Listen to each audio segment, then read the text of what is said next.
All right, what's up, everybody? Thanks for clicking this video. Thanks for tuning into my channel. My name is Simon Hill, Black American from Louisiana, coming to you live from Budapest, Hungary, and I'm here with my beautiful wife. Say hi, boo. Hi everyone, it's Akdi and I'm from Turkey, and today we are reviewing The Substance.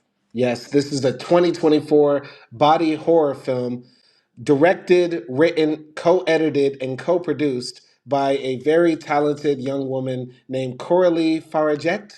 Fargeat. I don't know how to pronounce it because She's she was French. I think it's this. like Coralie Fargeat. Coralie Fargeat?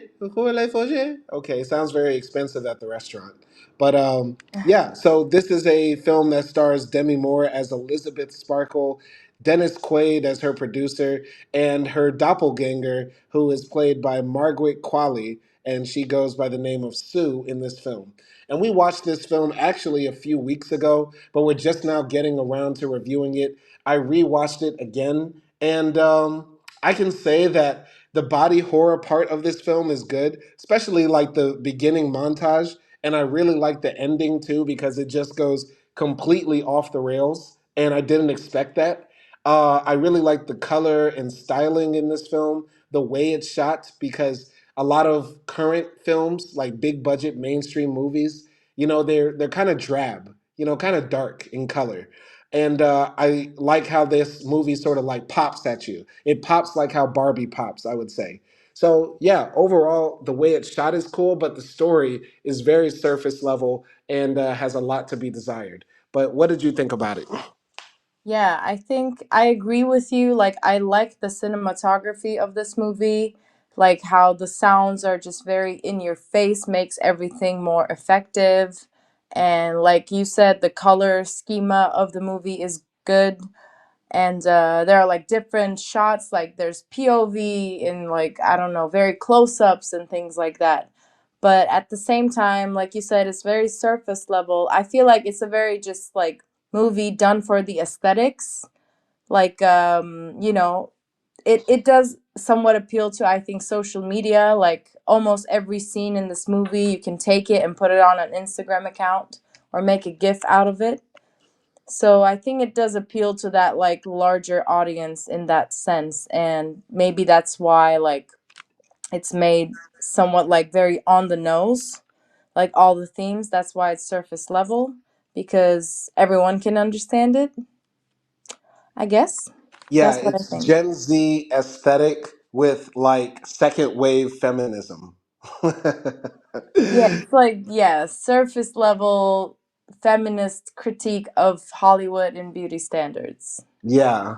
And, this film doesn't have that very complex of a story. It's sort of a sci fi, twisted, futurist movie told in a sort of humorist type of way, sort of like iconic, not iconic, ironic, I mean. It's like meta ironic and very surface level and on the nose and very direct in your face in how it tells the story of this fading Hollywood starlet who is now reaching that point in her age where she's no longer the hot commodity. And then she's approached or she's offered, solicited this new medical advancement that allows her to have a younger, hotter version of herself who can now go out into the world and succeed her wildest dreams. So that's pretty much the story in a nutshell. But let's walk through the story and break it down. But before we do that, let's talk about the acting in this film. Like, what did you think of the acting? Demi Moore, I think, does a good job. I mean, she's a legend in and of herself. She's been around before. Like when I was 1 years old, she was a star. And the fact that she's still outside, like I give her a salute for that. But what did you think of the acting? I really like the acting. I think Demi Moore was really good, because also as a woman to be like able to play this role and to accept this role and just reveal yourself like this, old, worn out woman. I think it takes a lot of courage. So I definitely applaud her for doing that, because, like, as women, we're conditioned by the society to make ourselves look the best way possible. Hmm. And just going in and allowing herself to be ugly and to be old, I think it takes a lot of courage. Yeah. And it's sort of like ironic within itself that they casted Demi Moore, which is like I guess once was like the sexy actress of the Hollywood, right? Right. And Well, now I mean, like now that she's older, she can only play like this type of roles. right. I mean, Demi Moore was so hot during her heyday. She had a pregnant belly on an album on a magazine cover, and guys were jerking off to it. Like that's how smoking she was back in the day, low key. Yeah, and now like she's getting old woman roles. Hmm. So it's kind of ironic within itself, I think. Yeah, I mean, she probably definitely related to the idea of the story of being the once hot commodity now turning into the fading starlet, right? Which is a Yeah. tale as old as Hollywood. The girl that once was the it thing is no longer that thing. And like in old Hollywood, that happened very quickly. Like that's sort of like how Marilyn Monroe faded out, and Mhm. that unfortunately led to her untimely passing. She once was that girl, but then got passed around and used up, and she was no longer that thing. People moved on to the next one. Yeah, definitely. And I feel like today Hollywood and everything that happens with like social media being a hot commodity, it happens even faster Hmm. because like those actors and actresses that we adore and love and think that are gorgeous, they've been around for a long time, but now it feels like every once in a while someone comes up and like 2 3 years later, maybe 4 or 5 years later, like they're gone. Hmm. And like Hollywood sort of replaces everyone more quickly now. Yeah. I mean, there's also just so many more stars, right? Like nowadays, like the hottest girl in Kansas can instantly become a star with the right TikTok at the right moment. I mean, Hawk Tuah is now a Oh household god. name. You know what I'm saying? Yeah, true, true. So yeah, even though we're about to like dive into this story and pretty much trash this movie, I just want to give a shout out, to Coralie for making a successful film because this movie had a budget of only $17 million, but it earned $77 million. So shout out to her. She's going to be doing a lot more movies. I'm interested to see her evolution and growth as a filmmaker. And the number one thing that you have to do as a director, writer, producer of a film is make money at the end of the day. So if your film is successful, you'll be back out there. So never forget about the critics. Like we're nobodies. If the people love it, then you're gonna be, having a career, I would say. But any Mm. comments on that? I mean, it's a good success. I always support like female directors. I think, yeah, like, she will continue to make movies, hopefully, and then we will see like better works from her. Not that this is bad or anything, Yeah. we just have like some critiques of it. But yeah, congratulations to her. Yeah, I think this film was successful because, horror movies generally have a low budget, but they still turn a profit most of the time because people like going in there to get scared. And on top of that, like horror movies are great for dates. You know, you take a girl on a horror movie, she's definitely grabbing your arm. So that work out your biceps, fellas. You get what I'm saying? Wow, So I don't know how good of a movie this is for a date. Like if you're looking to Netflix and chill, I don't know, this might trigger some woman. yeah, it's a coin flip. You might get some coochie after that. It's a coin flip. She might be really pissed off at you as a man after watching this. Yeah, I don't know. If you're dating a MILF, that might not work out. That definitely won't work out. But yeah, this is body horror light. You know what I mean? Like the film isn't too gory or scary, I would say. It's just more interesting to look at, I would say. Yeah, I mean, I think though that also might be because we watched very like bad movies. Yeah, Like bad in terms of like just very unbearable scenes that we saw. yeah. Like this year, the Serbian film. Which still Uh, haunts my dreams. Yeah, I know. Like every time we talk about like some unethically bad movie, we talk about the Serbian film still. Yes, yes, And yeah, we watched like Solo, the Martyrs, yes. Oh and God. like those movies were combined with the idea behind it, like the horrific idea behind it, plus the visuals. Hmm. So I think that's why they made a deeper impact on me. Yeah. Where in substance, like I think the gore is there, um like visually, but like thematically it's not there for me. So I'm just like, okay, that looks gross, but it's not affecting me that much. Yeah, definitely. So Acti's gonna do the honors of walking through this story because I'm a gross, stupid man and I have no rights. No, don't say that. Wow, you're just turning this on me, huh? No, no, I'm not turning it on you. But can I at least talk about the opening montage? Because I really like that. Okay, go ahead. So the movie opens up with like this aerial shot of Star on the Hollywood Walk of Fame, and it shows like the workers putting it into the ground, polishing it off. It shows the star Elisabeth Sparkle standing on top of her star, people taking pictures, and then the years pass and like people just sort of like walk all over it, like drop pizza on it. Little kids like just look down and say, "Who is that?" You know what I mean? Other people say, "Oh, she was in that movie, oh, I forgot. Who cares?" And then they just keep on walking. Like I really like how that montage sort of shows like the fleeting nature of fame because like I don't know, there's like hundreds of people with a Hollywood star on the Walk of Fame, but I could only name maybe like Dr. Dre, Snoop Dogg, Eminem, Lenny Kravitz. You know what I mean? If I were to look at it, if Denzel is there, I might know him too. You know what I mean? But like all of those people were once the shit and now their memory is like shit. You know what I mean? But what did you think of that scene? Yeah, I thought it was interesting too because for me, fame has always been like overrated, honestly. And I don't know if that's something that I would ever want.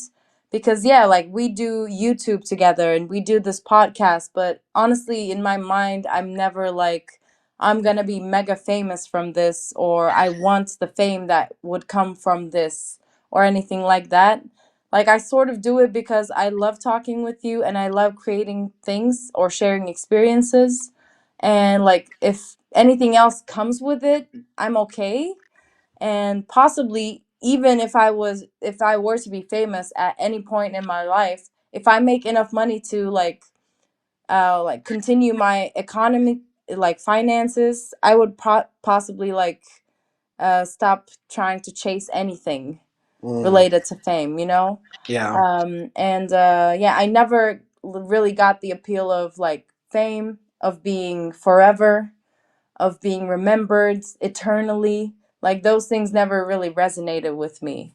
I got you. So like when I saw that scene in the movie, I was like, yeah, like this is what happens. Like Mm, a couple of years later, the most, I don't know, many centuries later, you still won't be remembered, or you will be remembered wrong, hmm or I don't know, you will be misinterpreted. And even if you were remembered, nothing will matter because you're dead. I think I might be reaching with this, but tell me if I am. For most of human history, the concept of fame wasn't a thing that most people could even think of having. It probably wasn't even a concept that resonated in their minds. But we're living in a very unique time in human history where we've had so much rapid development, especially with entertainment, that now, fame is accessible to all, possibly, right? And to make it even more specific to the topic of this film, when fame was even considered back in the day, like ancient times, it was only really men that could really have it. The pharaohs built the pyramids for their tombs, the Sphinx for their face, and the emperors, the Roman emperors, built statues of themselves, and these were mostly men. But now that we're living in the age of post Hollywood, post big screen, silver screen stars, and now TikTok celebrities and stuff like that, now women have the opportunity to have notoriety and people know who they are and remember who they are just like men did. And it's an interesting dynamic because it wasn't something open to women before. So, you know what I mean? It's like now that they have the opportunity, they're taking it, but they're also facing a unique set of circumstances because men don't get the critique of their appearance and what they're supposed to be doing in their roles as men as much as women do. Does that make sense? Yeah, it makes sense, but even though women have access to fame now, it's still like a lot of downfalls comes with it. Like with like the themes of this movie. Hmm. A lot of like critique, self-hate, um, and all things related to like fame and sexism. But yeah, I think it's kind of like ironic that now women have access to fame, but fame is so common that it's sort of just like lost its meaning. I don't think it has lost its meaning because, of course, there's different levels of fame. You have A-list stars and then the Z-listers. I mean, there's somebody who's really famous to you and somebody I've never heard of, and vice versa. I mean, you see me write these lists for this hip hop, YouTube channel I write for, and I'm pretty sure 90% of the people I've written about, you're like, who? You know what I mean? But these are stars in my eyes and in a lot of other people's eyes. Yeah, but the point I'm referring to is not like the level of fame, but it's more like there are so many people who get famous from doing so many other things, and some of them are just very ridiculous. Like we live in the same world where Kim Kardashian is more famous than Nelson Mandela. Is he? I mean, is she? Sorry. I think more people know who Kim Kardashian is than Nelson Mandela. Like my I, mom might not know Nelson Mandela and she would know Kim Kardashian. mm, I see. I see what you're saying. I just feel like number one, Kim would smash Nelson Mandela, and number two, if if Kim saw Nelson Mandela, hypothetically, if they existed on the same timeline, she would say, "Oh my God, that's Nelson Mandela," you know, and Nelson wouldn't go in reverse. Oh my God, it's Kim Kardashian. I'm sorry, this got really stupid. It got really. Wow. Okay. I mean, what I meant to say was like the value of fame is maybe Mhm. declining, in my point of view, at least. I got you. I mean, there's a strong argument for that, you know.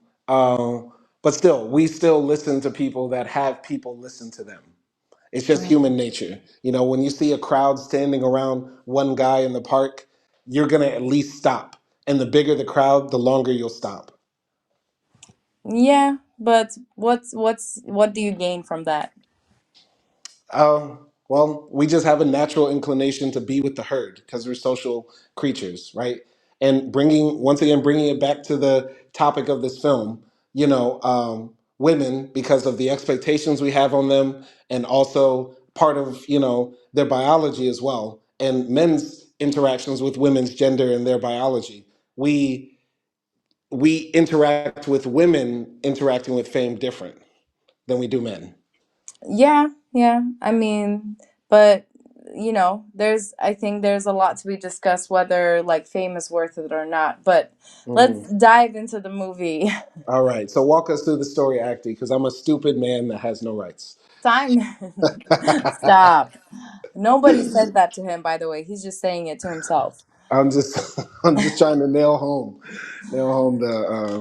the message of this movie. Go ahead. Yeah. Anyway, so after we see Elisabeth's star on Hollywood, we see her now, which is like she's like 50 years old and she's doing aerobics on TV Do you and mean like aerobics? aerobics. I aerobics sounds like a robot stretching you out viciously. Okay, I want Turkish on that one. Aerobics? Oh wait, in Turkish you say aerobics? Yeah, we say aerobik. Ah, okay, that's better. At certain points, just switch to Turkish. It'll be fine. Oh, sure. Okay. I'm sorry. Go ahead. I'm interrupting. Anyway, she's on the TV show doing like I guess like 80s style aerobics, and yeah, it's her 50th birthday, and after she's done shooting, like she goes into the bathroom, and like this producer guy Harvey, played by Dennis Quaid, he comes in talking on the phone saying like, oh, she's just too old, I don't care what we promised to her, we have to replace her, and like she's making fun of her and things like that, and she's just in the bathroom stall listening to it and comes out looking disappointed and sad. And yeah, basically she sort of like gets fired from her job, and she goes home and she sees that there's like an ad for her job replacement, and they're looking for like a girl who's between 18 and 25 to replace her. And she's just like being consumed by the sadness and panic. And one day, when she's driving a car, she sees that they're taking down her poster, and she gets distracted and she gets hit by a car. And she ends up at the hospital, looking very, very somber, very sad. And basically, there's a nurse in the hospital, and the nurse slips a card to Elisabeth and just puts it in her coat. And when she gets out, she sees this card and doesn't know really like what to do with it, and like the substance is written on it. It's like a USB. But yeah, at the same time, she comes across like this guy she knew from high school. She doesn't even remember him, but he's like, "Hey, it's what was his name? Frank? Fred. Fred? Hey, it's Fred from high school. Like, do you remember me? You still look as beautiful as you did before." And like he tries to slip her his number, and yeah, he's like very clumsy, and she's like, "Yeah, yeah, sure, I'll call you. Yes, sure, we'll meet." But obviously, she doesn't want to do that, and then yeah, she goes back home. But what did you think about that opening part? So I have to say, like the way they shoot Dennis Quaid's part, he just comes across like the grossest, richest, like obscenely, like nasty white man, like in a business suit you've ever seen. He is so Vince McMahon, and Vince McMahon is like the owner of WWE, World Wrestling Federation, you know, the biggest wrestling group. And recently, Vince McMahon has just been revealed to be just like kind of Dennis Quaid's character in this film. He's this guy who's been like sexually abusing like female wrestlers. Like he, like the story came out that Vince McMahon was sleeping with this woman and passing her around to other wrestlers. And one day when he was having like a threesome with her and another wrestler, he like took a shit on her and then kept having sex with her. Like that's how gross Ew, Vince McMahon is. what the hell? Yes, exactly. Like Vince McMahon is that bad. And I was like, oh, if they ever make the Vince McMahon story, we got to call Dennis Quaid. That's what I was thinking. Yeah, And like there's this scene where he's eating shrimp yeah, while having a meeting with Elizabeth, and that's mhm. like one of the grossest scenes in Yeah, the like he is movie. just like devoured, slurping on shrimp skulls and shells. It was really gross. Another thing, when she went to the doctor after getting hit by the car, like this movie does a good job on like priming you up for the body horror parts because like he says to her like, "Oh, you're a good candidate," and like pinches her spine and stuff like that. And so it's like I don't know what the name is in literature, Chekhov's gun. You know, why is this gun on the table? You know, it's going to get shot later in the story. Mm. So, you know, it's like that when he's touching her spine, I'm thinking, oh, the spine is going to be a big part of this story, which it is. And I like how this film sets up the story like that, allusions to what will come later, foreshadowing, if you will. And Yeah. yeah, that was cool. That was cool. Any comments? Yeah, I mean, I like the beginning of this movie actually, like up until the middle part. I would say I like it. It's just that I don't like that some of the things are so in your face because, like you said, today there are just like a lot of women, for example, coming out and exposing like these big producers, like Diddy, like that guy you mentioned, like Harvey Weinstein. Weinstein.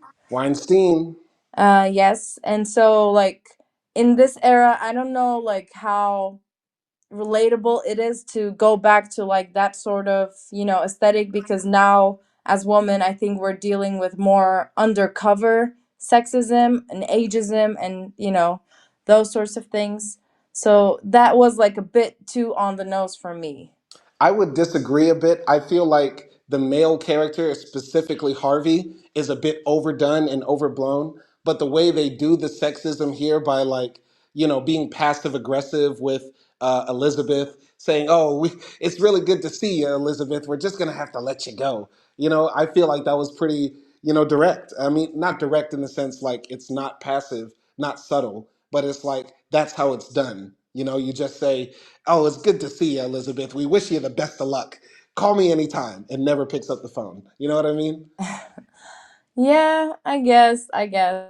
I mean, I understand that this movie is sort of like a parody, but I would just like it if it was more subtle in that sense. But I once again, there's nothing really subtle in this movie.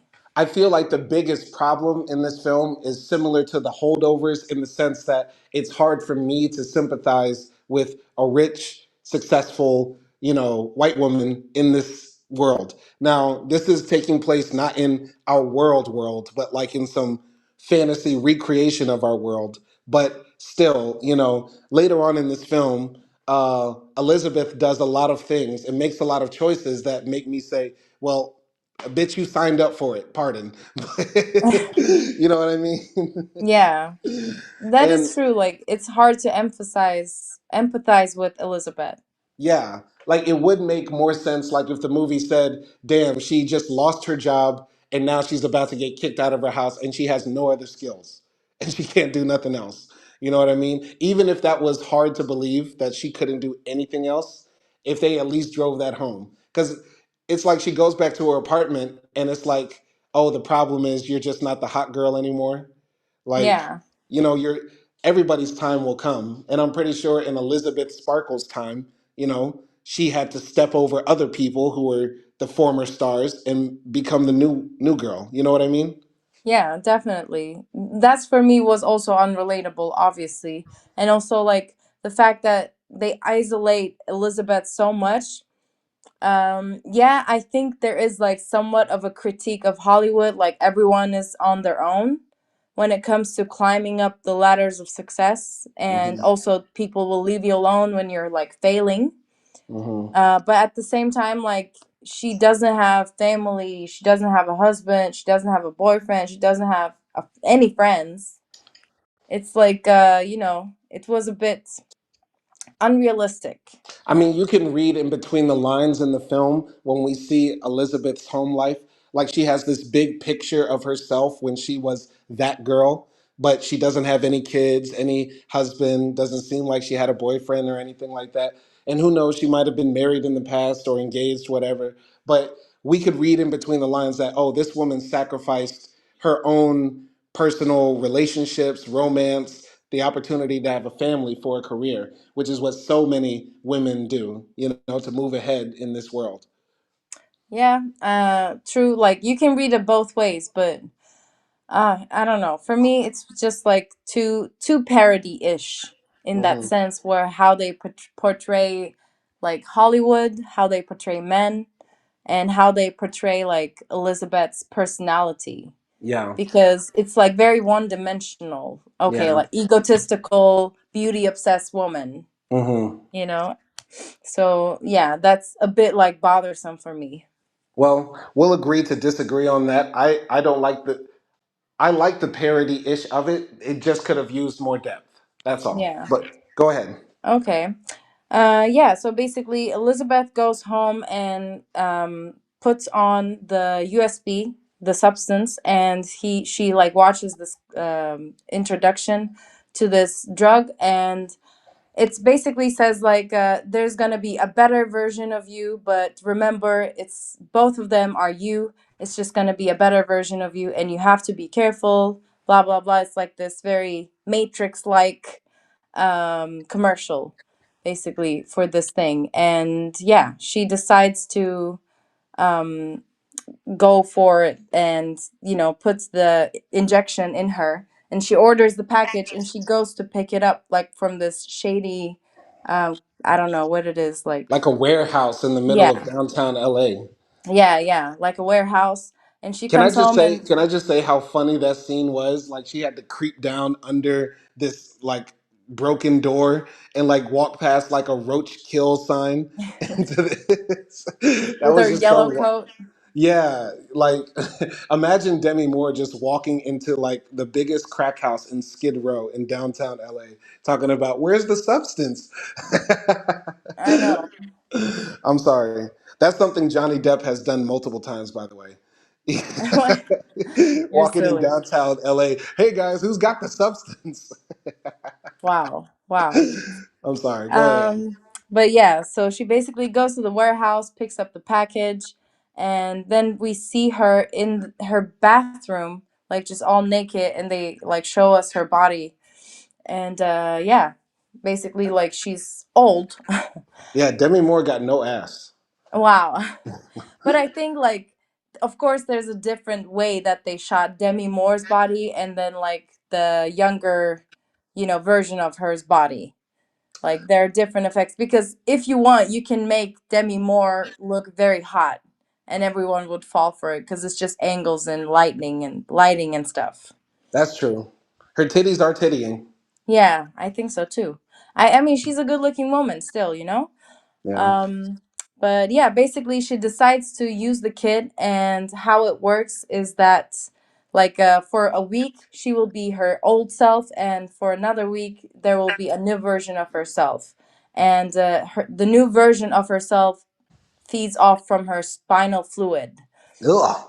And yeah, so she takes the starter and she like transforms and her back splits and basically another person like is being birthed from her back, and it's like this You mean younger. born? Did you say birth? Yeah. We've been watching too much Tyler Perry. Birth. Yeah, sorry guys, I'm not a native speaker. No, no, you're doing um fine. but yeah, there's basically like this completely another person is born out of her spine, out of her back. And yeah, she's like touching herself, her, very tight booty and her tight boobs and stuff like that. And yeah, we sort of see her.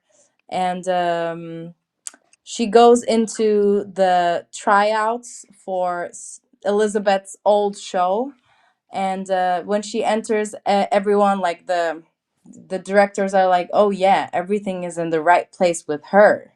Hmm. And yeah, she is basically becomes like the main character of the show.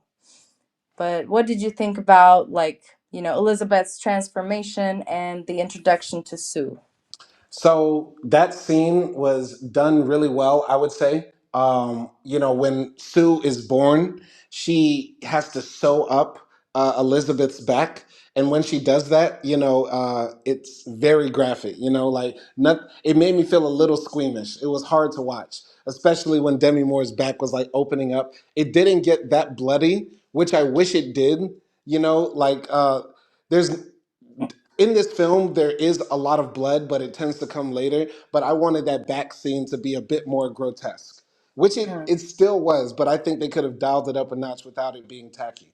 You know what I mean? Yeah. And yeah, when Sue was born and then she had to do like a blood transfusion.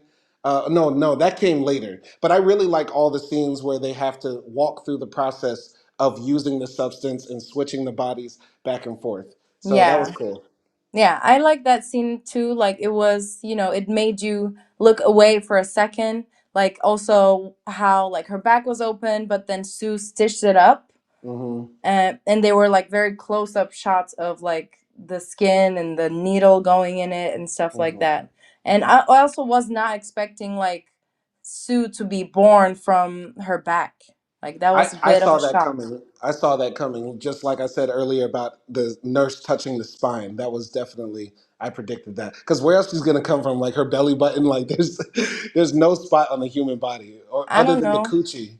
Like I she's gonna thought really birth a whole woman from her cooch. I don't know, maybe I thought like her skin would shed or something. Like I don't know, I didn't think like she was going to be born out of Elizabeth. Yeah, I could definitely see this movie being done like in 1992, and they have like really cheap computer graphics of like Demi Moore splitting her skin. I'm visualizing it right now, and that seems like really bad. Like, thank God this was made in 2024 and not 1994. Wow. Yeah, I mean, I think there are a lot of movies like when I was watching this movie, it made me remember that movie with Meryl Streep, Meryl Streep. Death Becomes Her. Meryl Streep is my stripper name. Meryl Streep. Yeah, Meryl Streep. I'm so bad with names today. Go ahead. But yeah, Death Becomes Her, classic. Yeah, but like that movie, obviously it doesn't have the same effects or the aesthetic, but I feel like has more depth to it than the substance. Yeah, yeah. I mean, the okay. Let's just get this out the way. The big problem with the substance is that once Elizabeth finds out that really she doesn't gain anything from this. Why is she still doing it? And the movie just sort of basically alludes to the fact that she doesn't want to be alone at the end of the day. She doesn't really want fame. She just wants company as we see the story progress, et cetera, et cetera.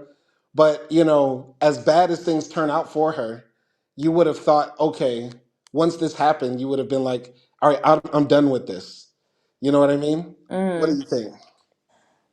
Yeah, definitely. Because as it progresses and they start to switch back and forth, it's like there's nothing in common with Sue and Elizabeth. They don't. Other than that, they're hot brunettes, but at different ages. Yeah, but it's like they don't share the bodies, obviously. They Yeah. don't share their brains. They don't even share like what they are living. Like, when Sue wakes up and Elizabeth goes to sleep, and then when Elizabeth wakes up, she doesn't know what Sue did. So they don't share the same consciousness or memory. So it's like, okay, like Elizabeth is just escaping life for a week, and Yeah. then when she wakes up, she just like fantasizes about this younger version of herself that is not Hmm. really her. Like, it doesn't Yeah. make sense. Yeah. Uh, I think there is an argument to be made that, when the guy on the phone who controls the substance, the drug that makes them switch, he Mm. says, you are the same person. There might be an argument here that this movie is a moral play about, how we think about ourselves. And technically, Sue is Elizabeth, but her true self, in the sense that she's selfish, she wants what she doesn't really deserve, and she'll do anything to get it. And so what we're seeing actually is like Elizabeth getting basically karma back to her in the worst way for how she lived her life all those years. What do you think about that? Yeah, it could be karma, but I don't know. I feel like Sue, you think Sue is like how Elizabeth was when she was younger? Like, do you think Elizabeth was that ruthless to other Um, people? as I think, because Elizabeth, I'm jumping a bit ahead in the story, but because Elizabeth decided not to change back, she saw too much of herself in Sue. And then think about this, Sue was born and she could have done anything else with her life. She could have went to school, or I don't know, worked at McDonald's, whatever. But the first thing she did was try to follow in the same footsteps as Elizabeth. So it goes to show like they're basically the same person. They want the same things. So they are generally, tied in the sense that they have the same personality. You know what I mean? Okay. So maybe they have the same goals, but yeah, one of them can achieve it and the other one can't. And the same goals are shallow as fuck. I I think it's more than the same goals. I think they share the same spirit, and also the same faults as women. I think Elizabeth is vain. Elizabeth, made her fame and fortune off of her beauty, and now she really wants to keep it so she can keep everything she attained. And Sue is the same spirit, but even rawer, more raw.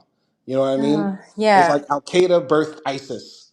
Sue, Sue is ISIS, and Elizabeth is Al Qaeda. You know? Yeah. No, I completely understand, and this is why I didn't like this movie.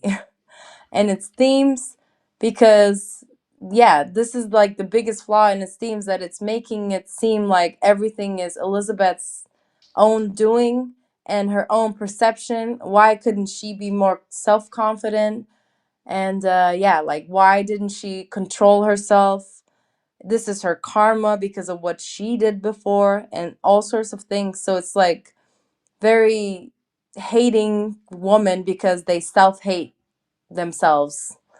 Okay, I could So this narrative is like very fucked up for me, and it's very old fashioned. I could see that. It's just hard to imagine, a woman that I would imagine you would have a lot in common with, to say that she's going to give like that very surface level of a critique or argument in her very feminist film. It's hard for me to, which it's very possible because look, we as black folks, we have Candace Owens, right? We're still trying to figure out how she got to where she got. You know what I mean? But for Coralie Fargeat, whatever her name is, right? Um, it's hard for me to comprehend that a woman could just be that surface level with her feminism and make a film like this. You know what I'm I not, mean? yeah, but yeah, I'm not saying like it's done intentionally or anything, but I just feel like that's how it like is perceived by people, especially by men, especially people who are involved in fame and social media and who or people who are obsessed with it. Um, I feel like when they watch this, it's very easy to come to the conclusion of blaming the woman other than like really sort of looking into why women started to self-hate. I mean, I disagree a little bit. I hear where you're coming from because I have the same critique with a lot of like black media too, right? Like somebody could watch Boys in the Hood and just think, "Oh, them niggas is gangster. All them gangster." You know what I mean? Instead of thinking it's a story about young men who had no opportunities, right? I just feel like for me as a man watching it, my critique was more, it was partially towards Elizabeth, yes, you know, because she made choices that's hard for me to rationalize or sympathize with. But it's also for like that Harvey character, and how he's so gross and just dismissive of this woman who made millions of dollars for her and stuff like that. So I think, you know, not all men would think so, you know, one dimensionally about this film. You get what I'm saying? I guess, I mean, maybe because like maybe just going back to like where we started about it, maybe it's unrelatable for me because it's sort of like the battle, I guess, for women in Hollywood, specifically white women in Hollywood. And in my day-to-day life and all the women around me, it's more like a battle, like you constantly try to lift yourself up, but other factors around you, society, media, just tears you down Hmm. constantly and consciously and unconsciously.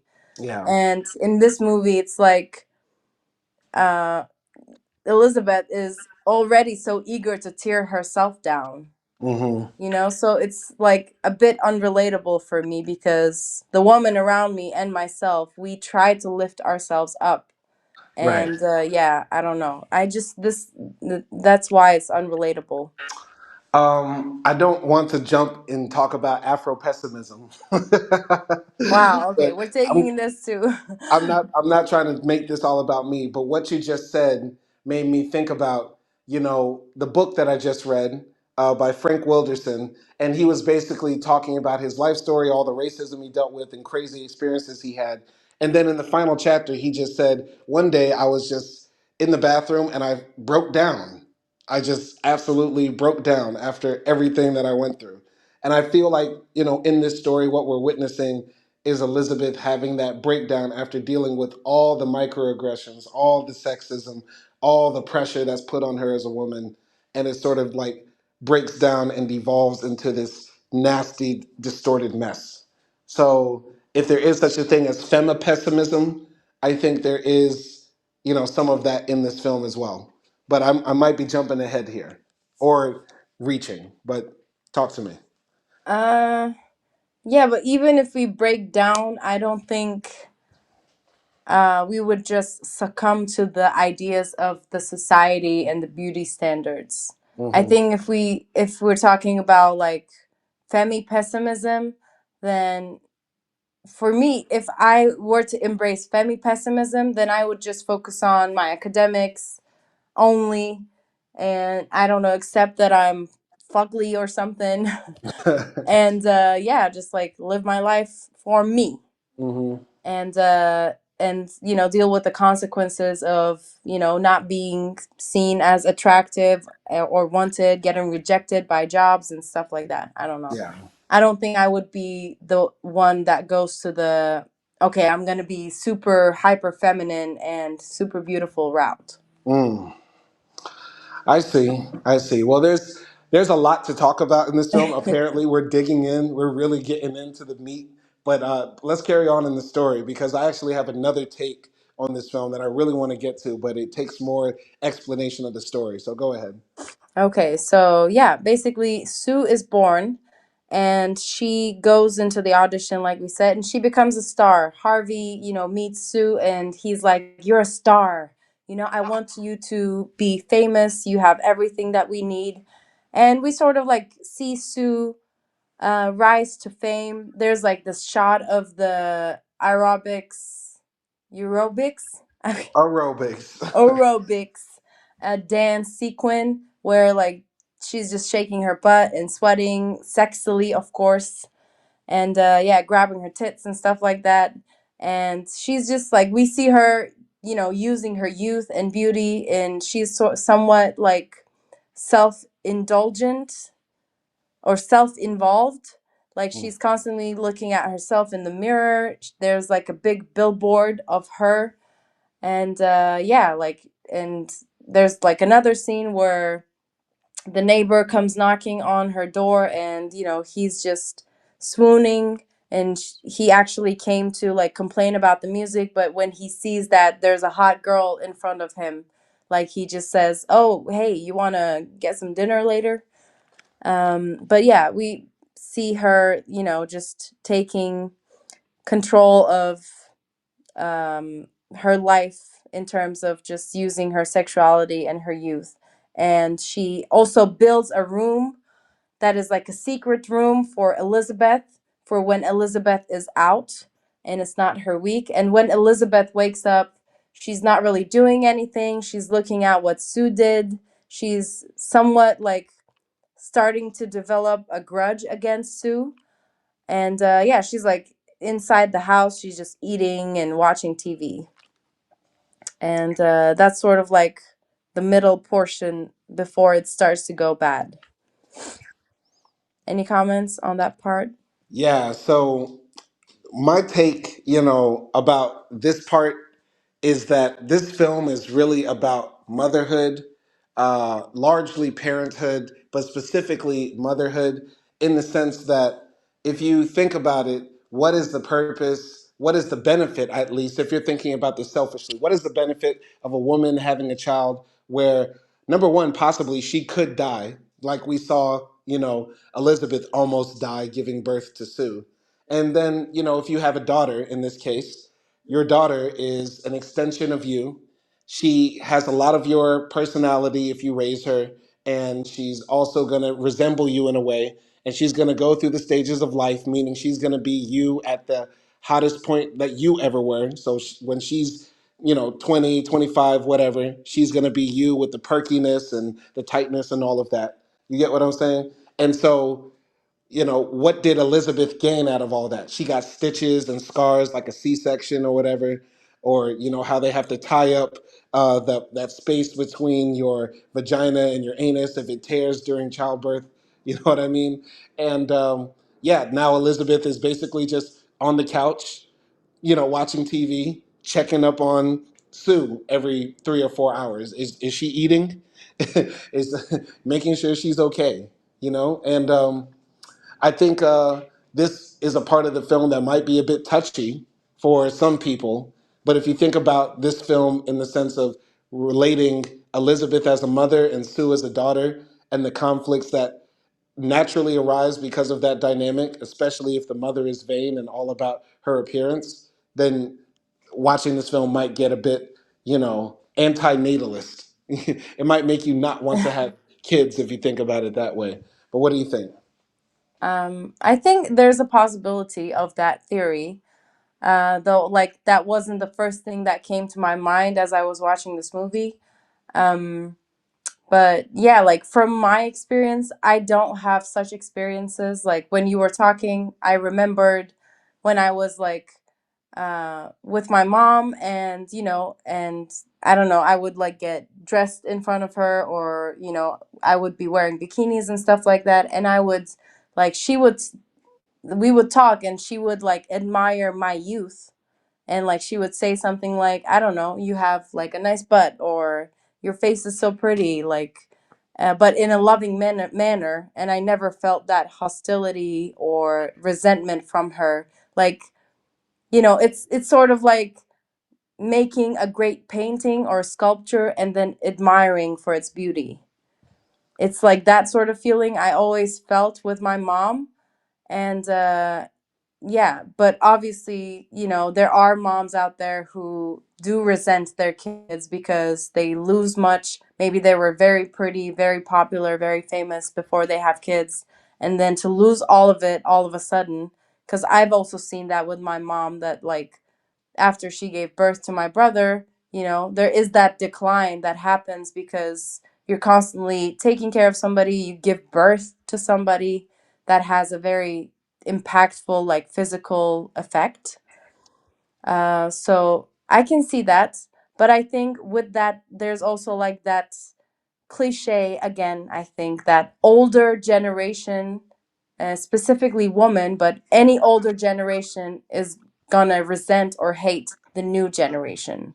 Hmm. It's like even with, for example, with rap scene, like older generation rappers sort of hate on newer generation, and they say like, oh, they're not original like us, or they can't make good beats like us. Their music don't make sense. They mumble rap, whatever, right? So I think there's that of it too, if that makes sense. Yeah, I just feel like this film, how you talked about your situation or how your experiences with your mom, like most people have loving relationships with their parents and parents have loving relationships with their kids.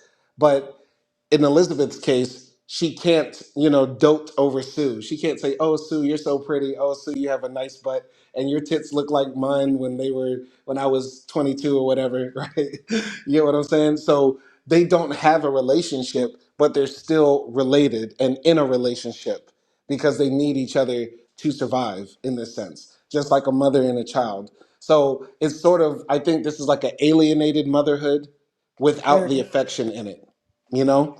Which I think it could exist in real life. I think that's why you have so many daughters and mothers that have beef, right? Especially, at least in my country, right? Because we live this alienated life from each other in these huge houses we live in where everybody gets their own room. You might only see your parents and say hi, goodbye, when you're a teenager or whatever, while they're off to work. You know what I mean? Yeah. So it's very easy to get alienated from the people that you should be close with. And I feel like that's what Elizabeth and Sue's relationship is like. Yeah, maybe. Because, like, also, I guess with the new generation as well, because they have so much access to so many information, unlike our parents, right? There's like that information gap between, not information gap, but like gap between access to information. So it might make the new generation feel like, oh, they know the history, they know the past, they know all the things that parents did wrong in their lifetime. And they have so much access to opportunity and fame and wealth and information that after a point, maybe they might start to look down on their parents as well.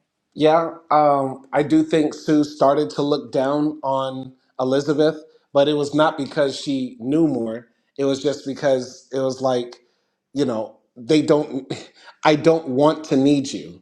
Sue didn't want to need Elizabeth. Yeah. And Elizabeth, felt like, I want to want you, and I want you to want me too, because look at my back, bitch. Look at what you did to my fucking beautiful back. Yeah, that is true. That is true. And that's why, like, this movie could have explored so much death because we can talk about the themes a lot more, but in the movie, they are not that much explored. I think it is explored when you look at it as a story about motherhood. But you have to, think about it that way or go into it thinking that way. Because I think people might naturally look at it as more just about beauty than it is about being a parent. Yeah, I think most people do see it about like it's a critique of beauty standards in Hollywood. Yes. And I have a joke. The part this movie being about parents isn't apparent. Wow. This is worse than my Demi Moore. No, Demi Tour Wow. joke. That was really bad. Because you have to explain that. Okay, Demi tore her back. Okay, now everyone gets it. Demi tore, get it? Okay, okay. Anyway, tear through the story. How about that? Yes. Okay, so Yeah, this cycle continues, but one day, when it's Sue's turn, Sue's week, and she goes out. She wears like this leather suit, cat suit, basically, and like she goes out, and yeah, she comes back, and she's like, "Oh, I need to like fuck this hot young dude, so I need one more night." So, yeah, when they're making out, she starts like bleeding from her nose, and yeah, she needs to switch it up that night. It's the last night, but instead of doing that, she just takes like extra spinal fluid from Elisabeth. And when she goes back, she has like this sort of like, I don't know, nightmare scene where we don't know if it's really happening, but when the guy is unzipping Sue's back, organs fell out. And then we see Elisabeth waking up. And apparently, possibly the next day, Sue switched with Elisabeth, and Elisabeth wakes up to like this teenage house with alcohol bottles everywhere. And yeah, there's like a note from the guy. And then when Elizabeth is about to reach the note, her finger, she sees that her finger like is rotten. Basically, it's like gray. It looks like the evil witch's finger from Hmm. any fairy tale that you know. Hmm. And she realizes that Sue might have been like abusing her spinal fluid, and she like tries to get rid of it. She tries to wash it. She tries to call the agency that got her the substance and asking them like, can I reverse it? And they say like, what you did cannot be reversed, but if you want to stop, you can stop. And that was the part of the film that made me say, okay, at that point, it's hard for me to sympathize with Elizabeth then because she could have stopped it. But then she just said, the balance needs to be respected. And so then the guy says, well, respect it, and hung up on her. Yeah, that's why like it's hard to also, you know, find Elizabeth relatable, Yeah. because most people would not give up their health like that. Most Hmm. women wouldn't. Maybe, I don't know. Well, I think they would. I think they would. And that's if you look at it like a film about motherhood, right? Like you give up your body to give this child, and people say, "Why did you do it?" Well, nobody's going to say, "Why did you have a child?" But if you sit back and think about it, like, everything you probably liked about your body before is definitely going to change, and you're going to have to really fight to keep it, or pay a lot of money to get it back. You know what I mean? Yeah, yes, I mean, I'm sort of speaking from my own perspective, so I might get it wrong. Yeah. But anyway, continuing, basically, yeah, there's like no reversing it back. And then we see Elizabeth sitting in her chair, and she's watching like the tapes of Sue. And also like her house is has like these giant windows, right? Hmm. And there's like a big poster of Sue with her like butt in, butt like out. And she's like young and everything that Elizabeth wants to be. Hmm. Anyway, her new dosage comes in, and Elizabeth goes to pick it up, and then after that she goes into like this diner, and in the Hmm. diner there's an old man like looking at her, and he says like, isn't it hard to like hold yourself back? It's like so long, isn't it? And like he winks at her or something, and then we realize that when he drops his card, we see that he also has a number like Elizabeth, and that Hmm. he has the same birthmark as the nurse from the beginning that gave her the USB. Yeah, you could So, also see like on his spine, like through the back of his shirt, that he had like a cut there too. yeah, it was very in your face, the way that they revealed him. But yeah, basically, Sue realizes that it's like the same guy, but she denies it. She's like, I don't know what you're talking about, and things like that. And I think this was like a hint also to today, how like when women get something done surgically, or they get aesthetics done and stuff like that, they usually don't tend to reveal it, Hmm. or they don't tend to like confess or talk about it, most of them, but some of Hmm. them do. But yeah, after that, Elizabeth like runs back home, and she decides to like gain back her life for a second. So she calls back Fred, sorry. She calls back Fred and wants to like go on a date with him to make herself feel better. And she starts getting ready and she calls him and they like agree to meet up. And she starts getting ready and she looks very good. But then once she's about to like exit the house, she sees the big poster again of Sue, and she realizes like she's not as good looking as her. She goes back into the bathroom. She's like trying to fix herself, adding more makeup, adding a scarf and things like that. But at the end, she's not satisfied with how she looks, and she ends up not going to the date. And like the guy is texting her and stuff, but she's just like ends up eating what's in the fridge and being depressed. Poor Fred, man. He could have had the best of both worlds. Like, imagine, like, Elizabeth goes on that date and then she reveals, like, her one little rotten finger. Fred wasn't going to care. He's about to smash Elisabeth Sparkle. And then she falls in love and says, "Oh, Fred, I just have one secret to tell you. I have an evil twin doppelganger, and she takes my life every 3 days or every 7 days or so." And Fred, what's Fred going to say? Is Fred going to be like, I guess I can't fuck with you, bitch? No, he's going to be like, I guess that's cool. A younger, hotter you. I mean, we'll Wow. manage. I feel like that's every man's dream. Like you can have a relationship with a girl and you will be with them for 1 week and then you won't see them for another week. So like you can do everything you want. Like you can scratch your nuts while eating popcorn and watch as many porn as you want, do all the dirty things men do. And yeah, for the next week you can like smash whole week. Yeah, yeah. I mean, he got Demi Moore and what is this girl's name? Marquette Queasley. Who knows? Who cares? Sue. Margaret Qualley. Margaret Qualley. She looks like a Margaret Queasley. It just matches better. Well, yeah, poor Fred, man. And we never see him for the rest of the movie. His storyline sort of falls off.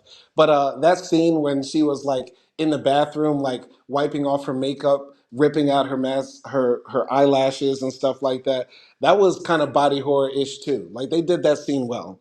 And shout out to Demi. That was like her one of her best scenes in the film.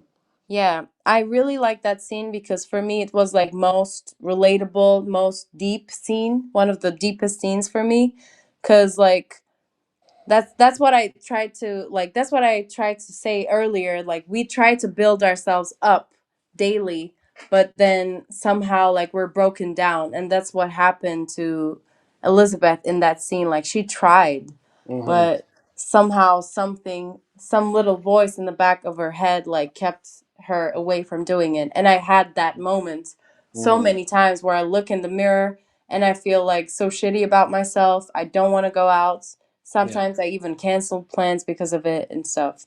Yeah. So that was like very real for me. And I wish they had more deep personal moments about the characters, at least about Elizabeth.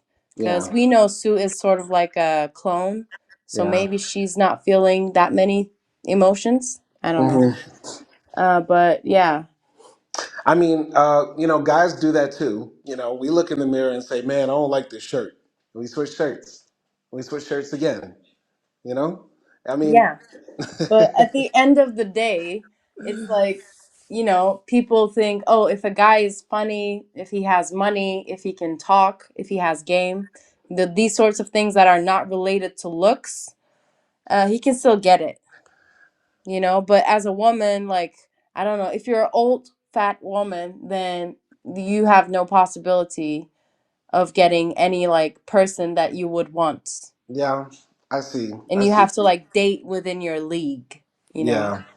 So it's that sort of thing, and that's why like also the character of Fred, it's like that guy that's like when you're so desperate as a woman, like you're old or you're fat or you have a rotten finger, and like that is the only guy who used to have a crush on you.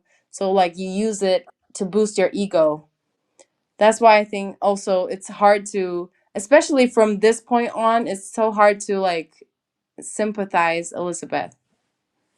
I mean, yeah, it's hard to sympathize with Elizabeth because she turned down Fred, and Fred, looks like a nerd, and everybody knows nerds got the best dick. So, Okay. Elizabeth was missing out on getting like dicked down by like the best fucking, you know, World of Warcraft player that ever walked this earth. Wow. I mean, I don't have anything for Fred or against Fred, but it's just like, yeah, it sucks to use people like that and then also ditch them too.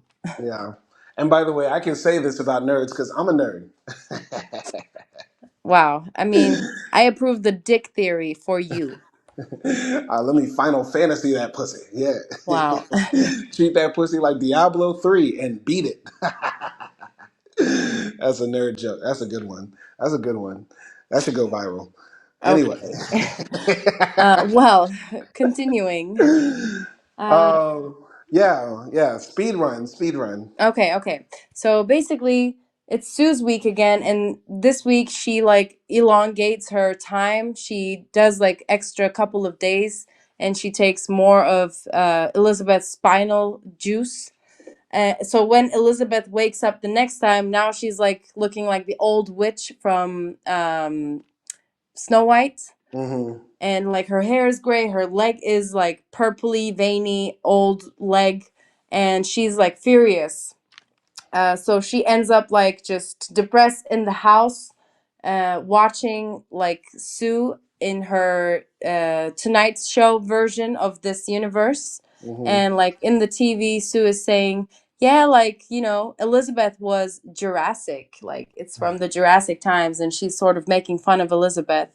So Mm-hmm. Elizabeth, like, she sort of has like this breaking moment where she picks up the French cookbook Mm-hmm. Harvey gave her, and she starts making like all these fatty, you know, things, and there's like egg yolk everywhere.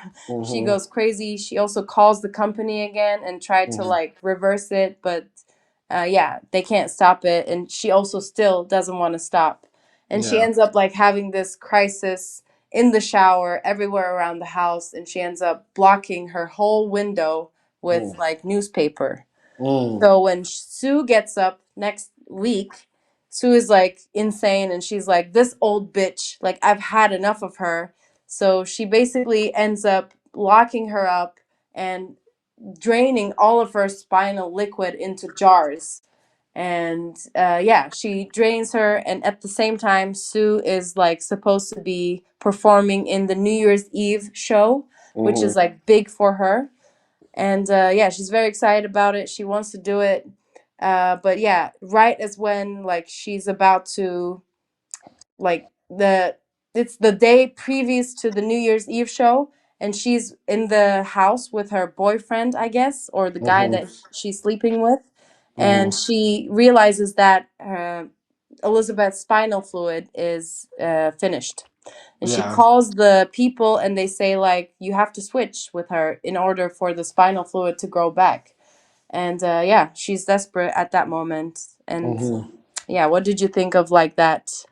I really um liked how, you know, they built the tension where, you know, every time Sue is about to like, you know, run out of the stabilizer or something like that, she has like these headaches, her nose starts bleeding.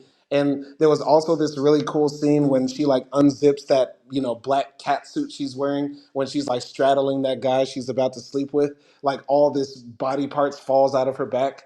You know, it just turned out to be a dream. But I really liked once again how this movie like primes you up for the big finale where it just gets fully gory and nasty and gritty.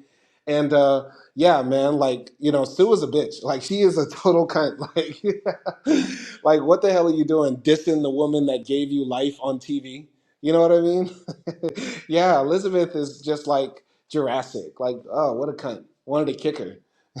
yeah, but at the same time, like I feel like at this point of the movie, logic left both of the characters, Yeah. because they are the same person, and what they do to themselves is going to affect the other person one Hmm. way or another.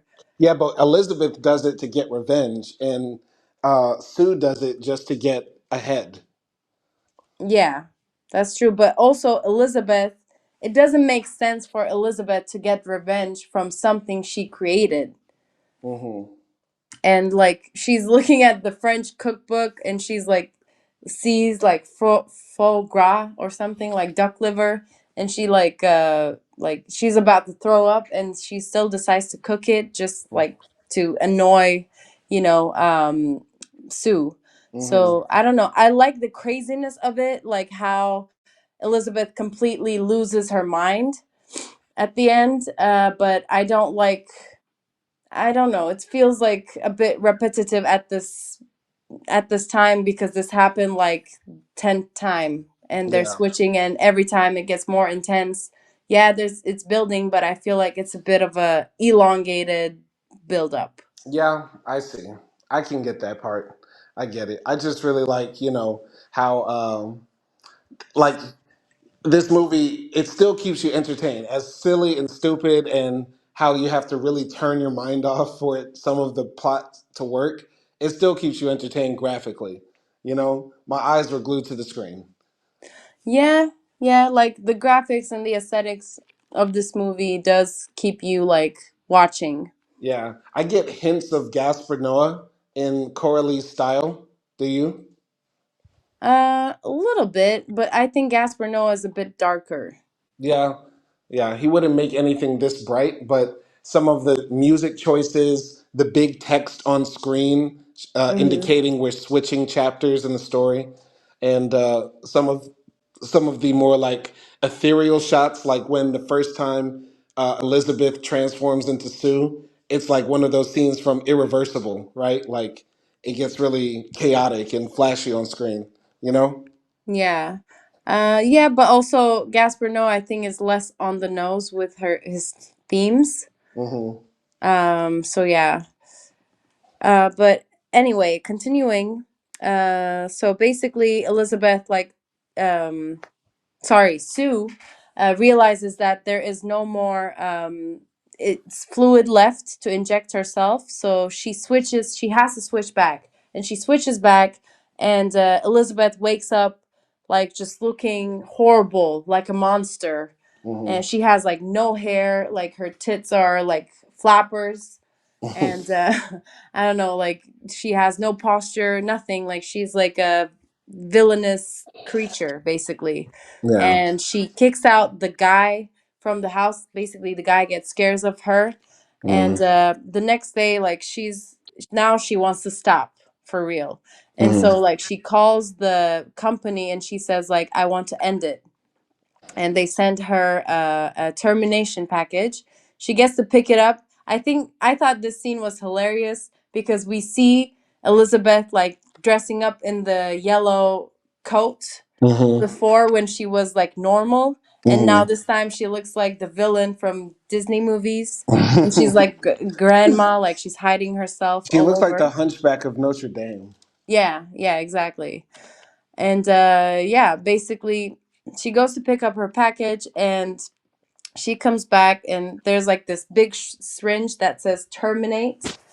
And yeah, she puts it down like on Sue's chest, and she Hmm. stabs Sue's chest with it and injects it. And then all of a sudden she regrets what she's done because she sees the New Year's Eve show with Sue's poster on it, and she says like, I can't lose you, I can't do this. So she tries to bring her back by connecting them again with the blood tubes, but Hmm. now this time both of them are awake. Yeah, And and they meet each other for the first time.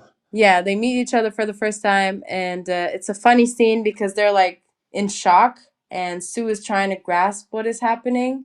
And then once she realizes that Elizabeth was trying to kill her, she goes insane.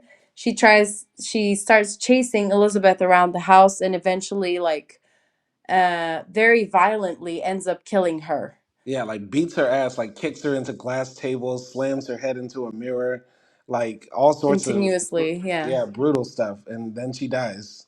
Yeah, and then Elizabeth dies, and Sue, of course, is trying to like become the New Year's Eve girl, right? So we see her like getting ready for the show the next day, and she looks okay, but then like her hearing, her visuals are starting to blur, and yeah, she says like she goes to the bathroom, and we can see like her teeth are falling out. so she has to like somewhat start it again, or reclaim herself again. Mm-hmm. So she ends up like running to the house and gets a starter kit that Mm-hmm. was left over from the first time, and injects herself with it, Ugh. in the hopes of like creating a better version of Sue this time. And yeah, she ends up like fainting on the floor, just like how Elizabeth did, and something comes out of her, but this time it's not the better version of herself. It's like this deteriorated monster, like with Elizabeth's face on her back. Like you can't even tell where her face is. There are like tits and ears everywhere. Yeah, it's like non-human, Mm-hmm. basically. And she ends up putting Elizabeth's face, gluing Elizabeth's face on her face, and goes into the show. And yeah, then she gets on the stage, and the Harvey, the producer, is like, you guys, like, you should see her, I just shaped her for this.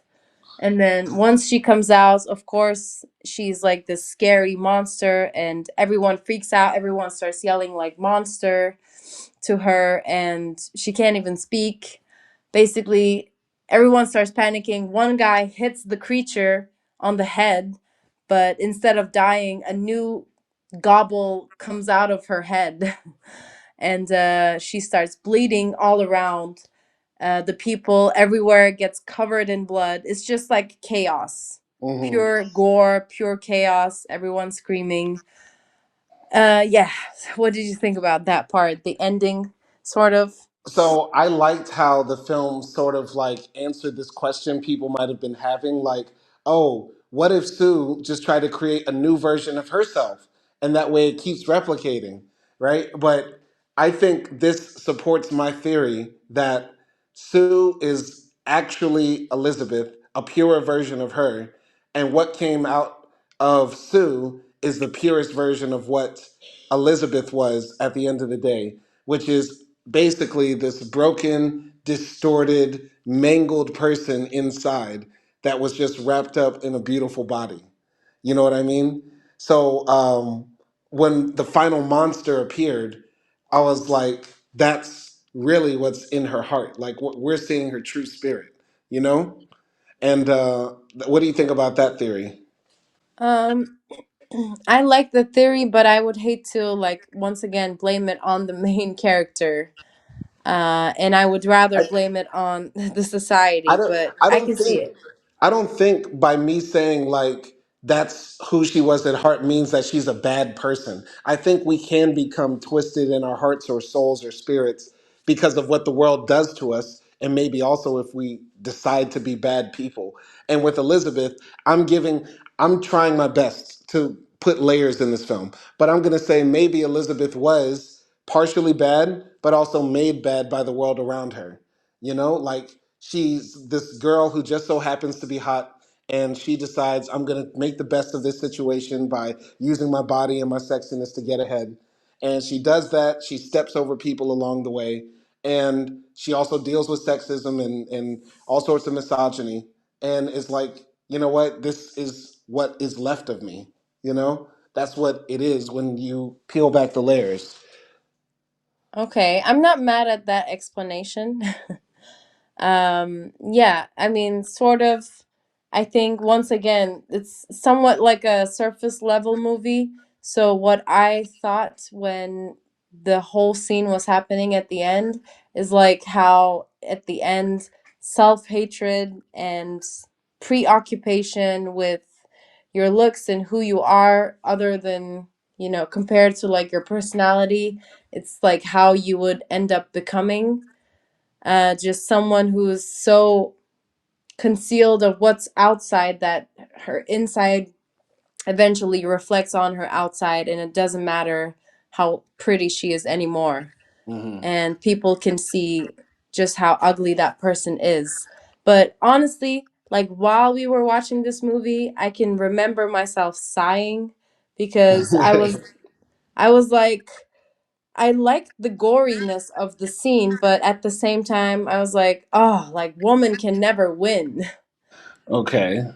It's like, oh, okay, so if we succumb to society's understandings and wants, then we're going to become this monster. But if we refuse them, we're still undesirable objects. It's like there's no way that there is a win or understanding for women in the society. Well, there is a win, and I think you know the answer before I'll even say it, but it's therapy. Like, we all have something in us that's a little monster, and it might be our own personality that makes us a bit bad, but it also might be the things we've experienced in life. And I think Elizabeth never got treatment for that monster inside of her. That's why she desired to be young again, and she was willing to do whatever it took. Yeah, of course. I mean, realistically speaking, it is therapy. Obviously, I agree with that. But I don't know. At the same time, like, as I was watching that this was the end, and like, also it sort of had that symbolism of, what society created. Now society's going to pay for it. Like, all those people in that theater supported the beauty standards and, discrimination of women, sexualization of women, and now they're covered in blood. Like, they are also getting their karma to a degree, but they are so involved in it that they don't even realize, and now all they see is a monster. I agree with the karma part because what did they, when the monster was revealed to the crowd, what was playing in the background? Like audio of all the sexist comments that we heard before in the film. When the producers were saying, I wish her tits were in the middle of her forehead instead of that nose or something like that. You know what I mean? Like, and the monster really has a big old titty in the middle of his forehead. So it's like people are getting what they wanted. So yeah, I believe, like you said, the blood on the people, the audience, is like blood on our hands because we put those expectations on women. Yeah, but it's just not fascinating for me. I don't know. I feel like it's overdone like a century ago, in the 90s or the beginning of like 2000s until 2010. I feel like these sorts of themes are very like played out in Hmm. this type of way, Hmm. that now I feel like it's just cliche at this time to say, oh, like these sorts of things, like woman, society will pay for what they did to women, or um older women hate younger women because of how beautiful they are, and women hate themselves Yeah. because of how not beautiful they are. Yeah. I mean, it can be frustrating because this film is about, rich, privileged white women or woman chasing beauty standards. I just think, all women across all social classes deal with beauty standards at a different level. And it is an important, movie to discuss and talk about that sort of issue. But is it done very surface level? Yeah. Maybe I'm reading too much into it. Yeah. I'm trying my best to, find some deeper meaning here. But yeah, like you said, it is done very surface level because it is about a person that is hard to sympathize with. You know, a woman who could have done something else other than something so horrific to her body and herself, you know? Yeah, yeah. Well, the closing scene of the movie is basically like this creature um, destroying itself. Like, Mm-hmm. it's trying to walk, but it's bleeding, and we are left with Elizabeth's face in like with just attached to a piece of skin. Mm-hmm. And yeah, it ends up like on her star, Mm-hmm. and she ends up like somewhat delusionally crying, remembering or imagining that she's being applauded, Mm-hmm. and then she dries in the sun, and some cleaner guy comes and wipes her, Mm. and that's how the movie ends. Yeah, I really like the ending. I really like the explosion of the monster, blood everywhere, pandemonium. Kind of reminded me of the scene of Inglorious Bastards, of the chaos in the auditorium when they were like shooting at the Nazis and stuff like that. Um, Yeah, and crawling on the star and just being sad and depressed. Like the movie doesn't have a happy ending, and it's hard as hell to find a successful movie made in the U.S. that has a sad ending. You know what I mean? That's so very unique. So I like the ending. Like I said, I like the beginning too. Those are the best parts to me. Okay. Yeah, I mean, I like the ending too. I was just tired of the themes by that time. But actually, like, gory wise and cinematic wise, it's like good. And I like that how they sort of ended where they started on the star. Hmm. Um, and yeah, I mean, I hated on the themes of this movie, but actually, like, the shot of the movie is not bad. Yeah. So overall, let's give our final scores. I'm gonna give it a 6.5. Um, stylistically, it's much higher, but yeah, the story has some plot holes unless you look at it a certain way. Um, the yeah, just the surface levelness of it, which I'm sure Acti will build on more, bring it down a notch. This is Barbie. This is dark Barbie. This is like edgy Barbie, I would say. And Barbie wasn't that bad of a movie, but this could have had just a few tweaks to make it make more sense in my mind. So Mm. 6.5, Okay, this or Barbie? Barbie, just for the music. I'm just Ken. Come on, play that I again and agree. again. Yeah. One more thing though, if you don't see this movie, you're not missing out. By the way, like Yeah, I think for most of the movies we've reviewed, I would say watch them. Like 80% of them. This is one of the exceptions where if you don't see it, you're doing just fine.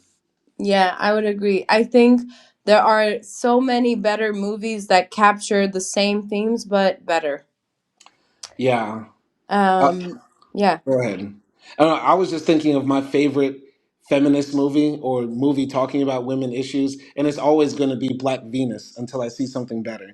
So if Mm. you really want to hear a story about a woman in entertainment who had unrealistic body standards, and her body standards were pushed to the max for entertainment of people, Black Venus is a better story. It's the story of Sarah Bartman, and you got to watch that movie. Yeah, it is a great movie. I definitely would also recommend it. Do you Um, have a movie that you would recommend for any people that want to uh, actually engage with good feminism or more critical feminism?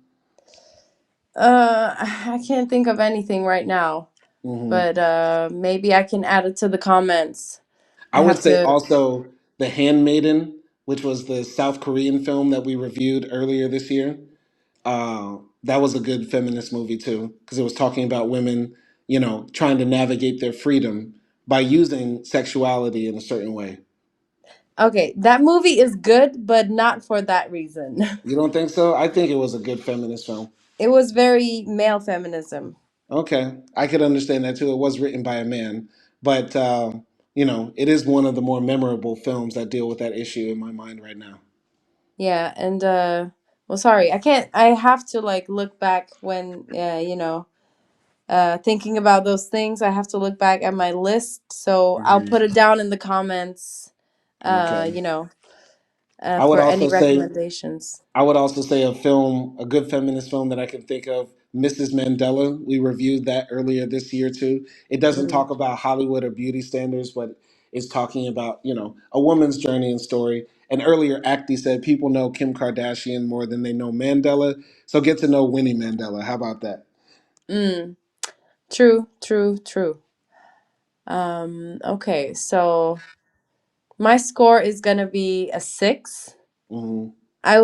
I'm this close to giving it a 5.5, but I'm gonna give it a 6 because I'm supporting female directors. Okay. So it gets most of its points for the woman who did a lot. She edited it, wrote it, produced it, directed it. That's a lot. Yeah, yeah. And yeah, like my problem with it is like the exploration of the themes. It's sort of this movie, after I finished it, was saying to me, why are women so obsessed with like being beautiful and young? Like Yeah. they just shouldn't care about it. Yeah, you could Like, walk away with it that way if you don't have a meta analysis that makes you say, why do we make women care so much about being beautiful and young? yeah. So that's why it sort of like left me a bit unsatisfied at the end. Hmm. But I do like the acting. Like I said, I like the style of the edit, like how it's sometimes it's flashy, sometimes it's fast, sometimes it's close-ups. The colors are very good, and the aesthetic is very good. But yeah, it's just um like a interesting to look at movie. Like Hmm. it keeps you watching in that sense, but unfortunately not enough depth to Yeah. it for me. Social commentary done by your favorite TikToker. Yeah. All right, so shall we wrap this up? I guess. All right, so this has been episode 98 of Simon and Acting Movie Reviews, The Substance. Don't check it out. You're I not missing mean, out, but go check out our other films. Go ahead.